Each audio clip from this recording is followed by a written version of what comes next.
सगळ्याला प्रश्न पडला असेल, राघवची आई इतकी डाळ वाळू घालून करणार आहेत काय आणि कशासाठी वाळू घातली. चला तर मग बघूया आजच्या व्लॉगमध्ये. राघव झोपलेला होता. सकाळी मी उठले, बाहेरचा व्ह्यू बघितला आणि तुमच्यासोबत शेअर केला. सकाळी किती प्रसन्न वाटतंय ना. तेवढ्यात मग आपले राघव साहेब उठले आणि त्याचं वहिनीसोबत खेळणं चालू होतं. कारण आज वहिनीला जायचं होतं अकॅडमीमध्ये.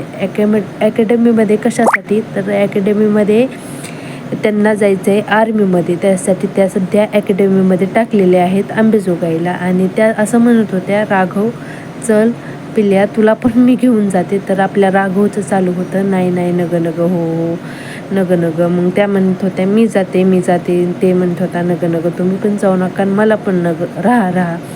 तर बप्पा होते, बप्पाचं नाहीचं वाघाला खेळवणं चालू होतं सकाळी. मग बप्पानी वाघाला टोपी घातली, त्याला आणलेला चष्मा घातला. तेवढ्यात मी आले, मग मी व्हिडिओ काढल्यानंतर मग आपला राघव जे आहे ते चहा करण्यात मग्न झाला होता. कारण वहिनीला अकॅडमीमध्ये असल्यामुळे चहा येत नव्हता आणि ते शिकवायला होता.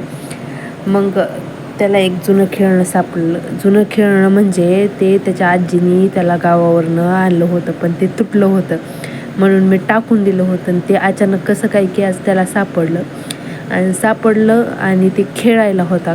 कारण त्याची जी दांडी होती ती मोडली होती म्हणून मी ते टाकून दिलं होतं. तर त्याला ते इतकं आवडलं की ते बराच वेळ त्याला खेळा. पण काय माहिती का, आपल्या वहिनी साहेब म्हणजे साक्षू दिदी, त्यांना फोटोचा व्हिडिओचा भरपूर नाद, तसंच स्वयंपाकाचाही नाद. त्यांनी छानसे पोहे बनवले. पप्पा आले, पप्पांनी मजा मस्ती केली. राघव झोपला. तोपर्यंत एक काम होतं ते मी उरकून घेतलं, उद्यम रजिस्ट्रेशन डाउनलोड करून द्यायचं. आणि राघव उठला म्हणून वहिनीने आणलं गच्चीवर आणि राघवने